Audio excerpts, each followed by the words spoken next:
बच्चों, मानव में रोग रोग कैसे फैलता है, कैसी बीमारियां होती हैं, वो हम आज इस टॉपिक के बारे में पढ़ेंगे, है ना।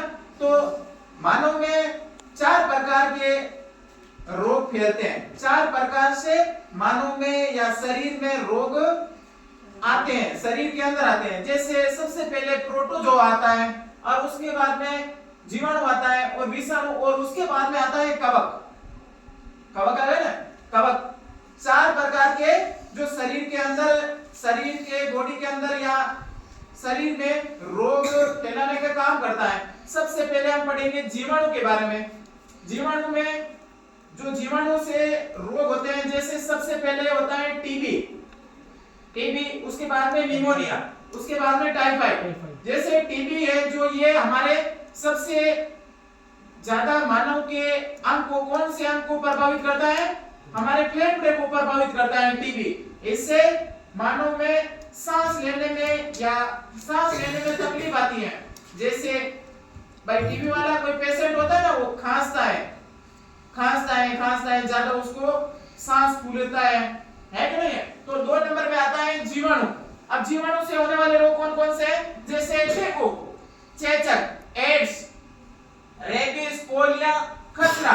अब भाई इन विषाणु के बारे में आपको 1-2 ऐसी बीमारियां हैं, जैसे एड्स हुआ या रेबीज हुआ, ये पोलियो हुआ या डेंगू हुआ, ये आपको सबको इस के बारे में आपको थोड़ा बहुत पता होता है। जैसे भाई डेंगू कैसे होता है, डेंगू मच्छर से होता है, मादा एनाफिलिस मच्छर से जैसे काटने से वो हमारे को रोगित कर देता है, मानव को रोगित कर देता है। उसके बाद में एड्स है। एड्स भी एक बीमारी होती है जो मानव जैसे नर और मादा में मिलन होता है, तब वो एड्स उत्पन्न होता है या एड्स रोग हो जाता है। जैसे नर और मादा जैसे आपस में मिलते हैं या जनन करते हैं, इसके कारण एड्स हो जाता है। रेबीज आप जानते हैं, जैसे भाई कोई पागल कुत्ता काट लेते हैं किसी मानव को या किसी इंसान को, तो वो उसकी जो लार होती है, जो पागल कुत्ता होता है उसकी जो लार होती है, वो हमें हमारे शरीर को प्रभावित करते हैं, जिससे इंसान पागल भी हो जाता है। इंसान क्या हो जाता है, पागल भी हो जाता है। और उसके बाद में पोलियो, और उसके बाद में खसरा। पोलियो आप जानते हैं, पोलियो आप जानते हैं ना? हाँ। और कभी कभार हमें जो सरकारी हॉस्पिटल होते हैं, उसमें जो पोलियो की दवाई आपको पिलाते हैं ना, छोटे बच्चे जो 1 से लेकर 5 साल तक की उम्र वाले होते हैं, उनको पोलियो की दवा पिलाई जाती है। जैसे 1-2 बूंद उसको पिलाई जाते हैं, पिलाई जाती नहीं चलते हैं। उसके बाद में नंबर 3 आता है प्रोटोजोआ द्वारा।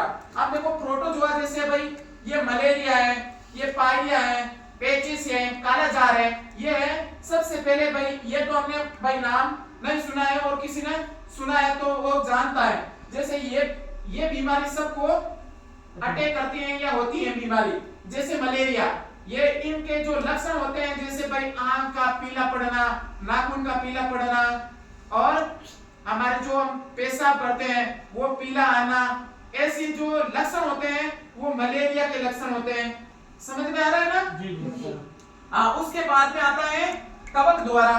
कवक फंगस ये है ना, उसमें जैसे दमा, एथेलिक्स, फुट्स, गंजापन और दांत। जैसे ये दांत, खुजली वगैरह, जैसे हम भाई सर्दी में बहुत कम लोग नहाते हैं भाई, सर्दी के कारण भाई कहते हैं भाई आज नहीं नहाएंगे, हम कल नहा लेंगे। और जैसे गर्मी के मौसम में ज्यादा ये अटैक करते हैं, क्योंकि गर्मी में हमारे जो शरीर के अंदर से जो पसीना जो निकलता है, जो शरीर के बाहर से जो पसीना निकलता है, जो वो एक तरह का रोग ही होता है।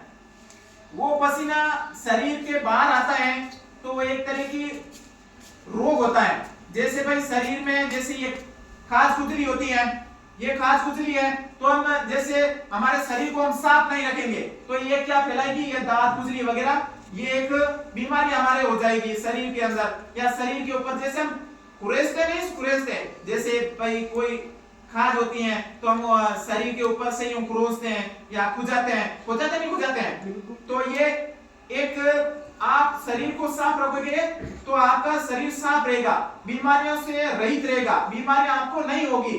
अगर आप स्नान नहीं करोगे या और कोई जैसे पसीना होगा या शरीर से बदबू आएगी, शरीर से बदबू या पसीना आप 1 सप्ताह के अंदर आप नहीं नहाते हो तो आपके शरीर से अंदर ही आपको शरीर के कपड़ों में भी आपको बदबू आने लग जाती है।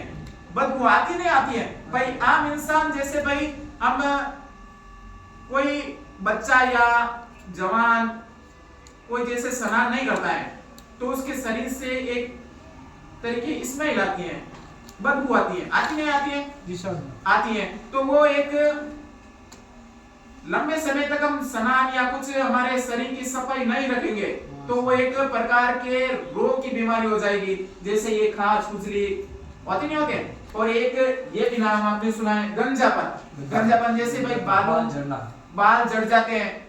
और जैसे कम उम्र के भी लोगों के या बच्चों के भी आज के टाइम में जैसे ये बाल झड़ते हैं और बाल सफेद आ जाते हैं तो इनमें भी एक प्रकार के रोग होने लगता है। और जैसे इसकी जो कमी होती है, जैसे विटामिन की कमी हो जाती है, विटामिन ए होता है, विटामिन ई होता है। विटामिन ई होता है जो हमारे मानव को या जो मर्द होता है या औरत होता है उनको सुंदरता के लिए विटामिन ई जाना जाता है। और विटामिन ए क्या काम आता है?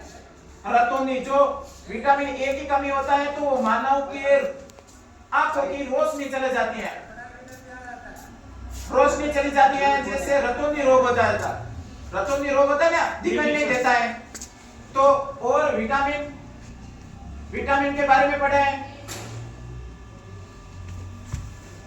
और ये जो रोग होता है तो इस बारे में आपको सबको पता है।